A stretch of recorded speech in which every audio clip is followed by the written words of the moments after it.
اللہ عز و جل ایمان والوں سے ارشاد فرماتا ہے یا ایھا الذین آمنوا ادخلوا فی السلم کافہ، اے ایمان والو اسلام میں پورے داخل ہو جاؤ۔ یعنی یہ نہیں کہ کچھ قانون کہیں کے، کچھ قانون کہیں کے، کچھ طریقہ کہیں کا، کچھ طریقہ کہیں کا، نہیں۔ جب تم اپنے آپ کو مسلمان کہتے ہو اور مسلمان ہونے پر مرنا پسند کرتے ہو تو اب تمہاری ذمہ داری یہ بن جاتی ہے کہ تمہیں اللہ نے وہ دین عطا فرمایا ہے جو دین تمہیں ولادت سے لے کر کے انتقال تک کے سارے پیش آنے والے مسائل کا قانون تمہیں فراہم کرتا ہے۔ ایک صحابی رسول سے ایک شخص نے مذاقاً کہا کہ تمہارا مذہب تو ہر طریقے کے دستور عطا کرتا ہے، ہر طریقے کے اصول عطا کرتا ہے، اور تم اپنی زندگی گزارنے کے لیے پیغمبر رحمت صلی اللہ علیہ وسلم کی اسوہ حسنہ کو فالو کرتے ہو، تو کیا تمہارے مذہب کے اندر ٹوائلٹ میں جانے اور نکلنے کا بھی کوئی طریقہ موجود ہے؟ تو وہ صحابی رسول مسکرائے اور جواب میں ارشاد فرمایا ہاں، ہمارے یہاں بیت الخلاء میں ٹوائلٹ میں جانے کا دستور بھی حضور نے یہ بتایا کہ جب تم ٹوائلٹ میں جاؤ تو الٹا پیر اندر پہلے داخل کرو اور جب باہر نکلو تو سیدھا پیر باہر نکالو۔ یہ طریقہ ہمارے حضور نے ہمیں عطا فرمایا۔ یہاں تک کہ بیت الخلاء جاؤ تو دعا بھی ہمیں بتائی بیت الخلاء سے باہر پڑھنے کی، اللہم انی اعوذ بک من الخبث والخبائث، اور باہر نکلو تو غفرانک پڑھو۔ یہ طریقہ بھی اسلام نے بتایا۔ تو اسلام یہ چاہتا ہے کہ کہیں سے تمہیں کچھ اخذ کرنے کی ضرورت نہیں، تمہارا دین تمہیں ہر زندگی گزارنے کے اصول اور ضابطہ عطا کر رہا ہے۔ یہی وجہ ہے کہ میرے پیارے آقا صلی اللہ تعالی علیہ وسلم کے پیارے دیوانوں، جب اللہ کے قانون کو صحابہ کرام علیہم الرضوان مکمل طور پر فالو کرتے تھے تو اللہ تعالیٰ نے ان کے دل سے خوف اور حزن کو نکال دیا تھا۔ اس کو میں تھوڑا سا سمجھاتا ہوا چلوں۔ اگر کوئی شخص حکومت کے قانون کو برابر فالو کرتا ہے، انکم ٹیکس صحیح طور پر ادا کرتا ہے اور ساری چیزوں کا خیال رکھتا ہے تو اسے ٹینشن نہیں ہوتا، وہ بہت مطمئن رہتا ہے۔ یہ خوف اس کے دل سے کیوں نکل جاتا ہے؟ اس لیے کہ اس نے قانون کو فالو کیا۔ لیکن جہاں قانون شکنی ہوگی وہاں اس کو ٹینشن ہوگا، یار کیا ہوگا کبھی اچانک آ گئے تو، یہ فیلنگ ہوگی۔ میرے کریم نے اسی لیے فرمایا کہ اگر تم بھی دنیا کے اندر بے خوف اور غم سے نجات چاہتے ہو تو فمن تبع ہدایا فلا خوف علیہم ولا هم یحزنون، جو میری ہدایت کی پیروی کرے گا میں اسے بے خوف بھی کر دوں گا اور اس کے غم سے نجات بھی عطا کر دوں گا۔ آج ہماری زندگی اسلام سے وابستگی کے سلسلے میں اگر دیکھی جائے اور اسلام کے قانون کو فالو کرنے کے حوالے سے دیکھا جائے تو میں یہ سمجھتا ہوں کہ ہماری زندگی میں مسلم امہ کی زندگی کے اندر اسلام ٹمٹما رہا ہے دیے کی طرح، کب بجھ جائے کوئی ٹھکانہ نہیں۔ آج کے دور کا مسلمان یہ کہتا نظر آتا ہے کہ اسلام کو فالو کرنا، اسلام پر عمل کرنا بہت ڈیفیکلٹ ہے۔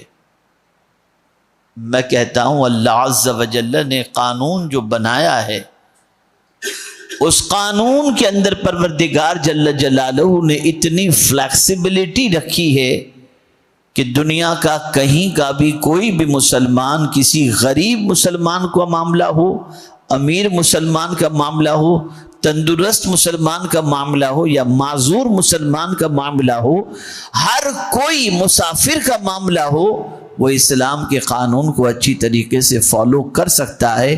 اسلام نے اتنی فلیکسیبلٹی اور اتنی آسانیاں اپنے اللہ عز و جل نے اس دین کے اندر رکھی ہیں۔ ایک بہت غلط کانسیپٹ، ایک بہت غلط سوچ امت مسلمہ کے دل میں پیدا ہو گئی کہ ہم آج مسلمان بن کر کے رہیں گے تو ہم پریشان رہیں گے، اور معاذ اللہ یہ مینٹلٹی بھی بن چکی ہے کہ اسلام معاذ اللہ ہماری ترقی اور ہماری کامیابی میں معاذ اللہ رکاوٹ ہے۔ آئیے میں 2 واقعات آپ کی سماعتوں کے حوالے کروں تاکہ آپ فکر صحابہ کو سمجھ سکیں اور محسوس کر سکیں کہ صحابہ کرام علیہم الرضوان کس بات پر سب سے زیادہ فخر کیا کرتے تھے۔ سیدنا فاروق اعظم رضی اللہ المولا تبارک و تعالی عنہ حج کے سفر سے واپس ہو رہے تھے، اور واپسی میں ایک مقام پر فاروق اعظم رضی اللہ المولا تبارک و تعالی عنہ نے رکنے کا حکم دیا۔ قافلہ رکا، لوگوں کو حیرت ہوئی کہ اس مقام پر امیر المؤمنین نے رکنے کا کیوں حکم دیا، یہ واپسی کا معاملہ ہے، واپسی کا موقع ہے۔ اس مقام پر جب سیدنا فاروق اعظم رضی اللہ تعالی عنہ پہنچے تو رونے لگے، بہت روئے وہ۔ لوگوں نے کہا امیر المؤمنین رونے کی وجہ کیا ہے؟ ارشاد فرماتے ہیں یہ وہی جگہ ہے جہاں میرے والد مجھے بکریاں چرانے کے لیے زمانے جاہلیت میں بھیجا کرتے، اور میرا حال یہ تھا کہ میں بکریاں سنبھال نہیں پاتا تھا، انہیں چرا نہیں پاتا تھا، تو میری اس غلطی کی وجہ سے میرے والد مجھے مارتے تھے۔ لیکن جب سے میں نے اسلام قبول کیا، بکریاں تو اپنی جگہ پر، لوگوں نے مجھے امیر المؤمنین بنا دیا ہے۔ یہ اسلام کے ساتھ کہ مجھے انسانوں کو سنبھالنے کا طریقہ آ گیا، مجھے حکومت کرنے کا طریقہ آ گیا، مجھے قانون پر عمل کرنے کا طریقہ آ گیا، مجھے انسانوں کی خیرخواہی، اور پھر حکومت کی بھی تو کیسی کی۔ اللہ اکبر! میرے پیارے آقا صلی اللہ تعالی علیہ وسلم کے پیارے دیوانوں اس چیز کو جانچنے کے لیے نکلے کہ امت مسلمہ اللہ کے قانون کو کتنا فالو کر رہی ہے۔ ایک مرتبہ جنگل و بیابان کے اندر نکل پڑے، تھوڑا سا کھانا ساتھ میں لے کر کے، اور کچھ دیر کے بعد وہ کھانا بھی ختم ہو گیا۔ کچھ سفر کے بعد تنہا نکلے ہوئے ہیں، امیر المؤمنین ہیں لیکن نکلے ہوئے ہیں۔ آپ جب نکلتے نکلتے جنگل و بیابان کے اندر ایک مقام پر پہنچے جہاں ایک نوجوان بکریاں چرا رہا تھا، بکریاں چرا رہا تھا۔ اس نوجوان کو آپ نے سلام کیا، نوجوان آپ کو نہیں پہچانتا تھا، سلام کا جواب دیا اس نے۔ امیر المؤمنین نے فرمایا مسافر ہوں، بھوک لگی ہے، کسی بکری کا دودھ دوہ کر کے مجھے دے دو تاکہ میں اپنے پیٹ کی آگ کو بجھا سکوں۔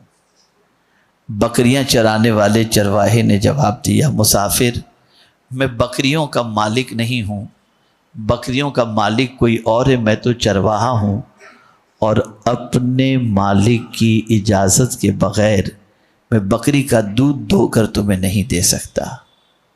فاروق اعظم سمجھ گئے کہ اس کے اندر قانون کو فالو کرنے کا جذبہ موجود ہے۔ امتحان لیا کہ ایک کام کر، میں تجھے اچھی رقم دیتا ہوں، یہ بکریوں کا ریوڑ ہے، اتنی ساری بکریاں ہیں، ایک بکری کا بچہ ذبح کر کے مجھے دے دے تاکہ میں پکا کے کھا لوں، اور اگر تیرا مالک تجھ سے پوچھے کہ بکری کا بچہ کم کیسے ہو گیا تو کہہ دینا جنگل کے اندر بھیڑیے نے کھا لیا۔ بس اتنا سننا تھا، وہ نوجوان ایک دم جوش میں آ گیا، کہا اے مسافر،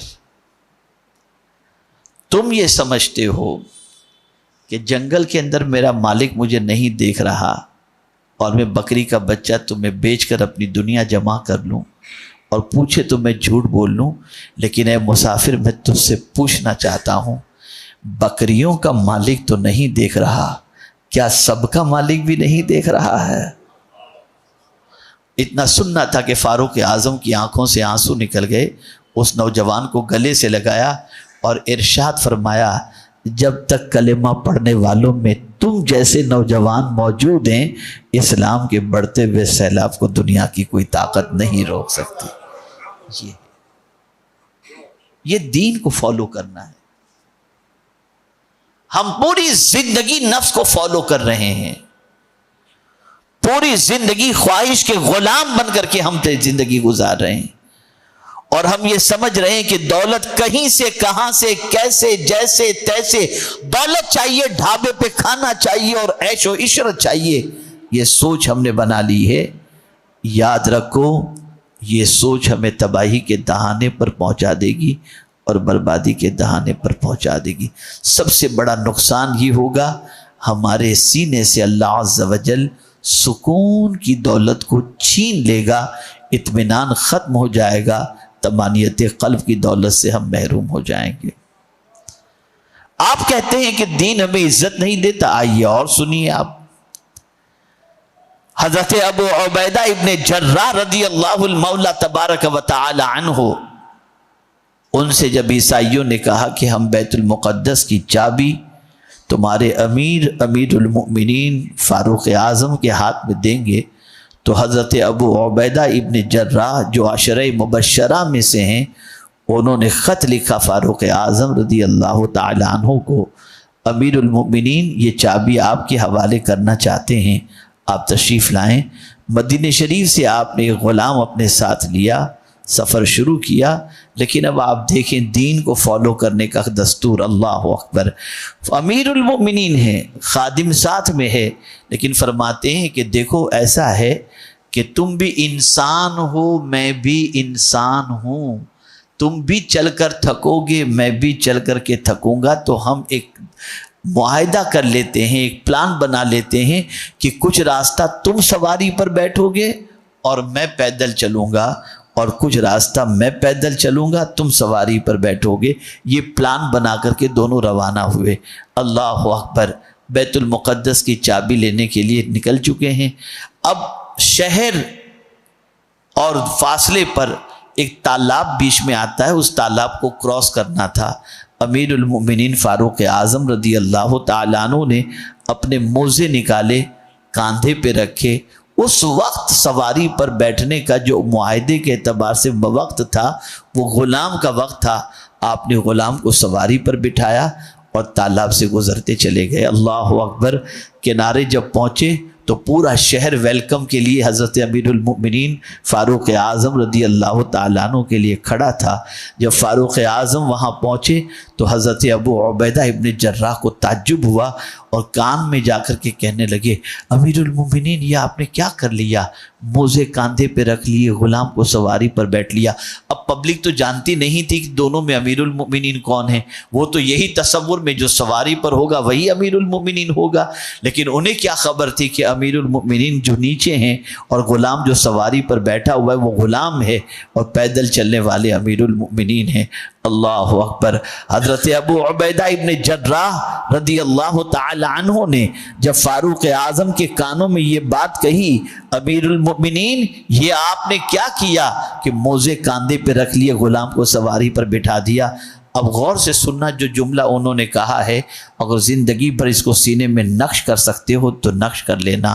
فاروق اعظم نے ارشاد فرمایا، اے ابو عبیدہ ابن جراح، اگر تیرا عشرہ مبشرہ میں ہونے کا خیال نہ ہوتا تو میں تجھے اس جملے کا جواب دیتا، سن لو، عمر کو عزت تخت و تاج سے یا لباس سے نہیں ملی، عمر کو عزت اسلام سے ملی ہے۔ ایک سوچ عطا فرمائی انہوں نے، ایک فکر عطا فرمائی کہ تم اللہ کے قانون کو فالو کرو، اللہ تمہیں دنیا اور آخرت میں عزت عطا کرے گا۔ میرے پیارے آقا صلی اللہ علیہ وسلم کے پیارے دیوانوں، ہم اللہ کے قانون کو توڑ رہے ہیں، اللہ کے ارشاد کے خلاف عمل کر رہے ہیں، اللہ کے فرمان کے خلاف زندگی گزار رہے ہیں، کسی کا بھی مال کھا گئے، کسی کو بھی اذیت پہنچا دی، کسی کی بھی آبرو ریزی کر دی، کچھ بھی کر دیا، انسانیت کا سبق فراموش کر چکے۔ رسول اعظم صلی اللہ علیہ وسلم کی سیرت طیبہ سے ہم نے غفلت برتی، نتیجتاً آج ہماری زندگی یہ ہے کہ سب کچھ ہوتے ہوئے خوف و ہراس کے ماحول میں ہم اپنی زندگی گزار رہے ہیں، اور تباہی اور بربادی ہمارا مقدر بنتی جا رہی ہے۔ ضرورت اس امر کی ہے کہ اسلام میں صرف اپنی پسند کی چیزوں کو اپنا کر داخل مت ہو جاؤ، بلکہ مکمل اللہ کے قانون کو فالو کرو اور اسلام میں پورے داخل ہو جاؤ۔ آدھا تیتر آدھا بٹیر والا معاملہ نہیں ہونا چاہیے۔ آج ہماری پوزیشن یہ ہے کہ ہم صرف وہ چیزیں جس کے بغیر چارہ ہی نہیں ہے اسی چیز کو اسلام پر، اسی چیز کے سلسلے میں ہم اسلام کے قانون کو فالو کرتے ہیں، اور باقی ساری چیزوں کے سلسلے میں اپنے نفس کی پیروی کر کے ہم اپنی دنیا بھی تباہ کرتے ہیں اور اپنی آخرت بھی تباہ کرتے ہیں۔ اللہ رب العزت جل جلالہ کی بارگاہ میں دعا ہے کہ پروردگار آقائے کریم رؤوف الرحیم علیہ التحیۃ والتسلیم کے صدقہ و توفیل مجھے، آپ کو، سب کو قانون الہی اور قانون رسول کی پاسداری کی توفیق نصیب فرمائے۔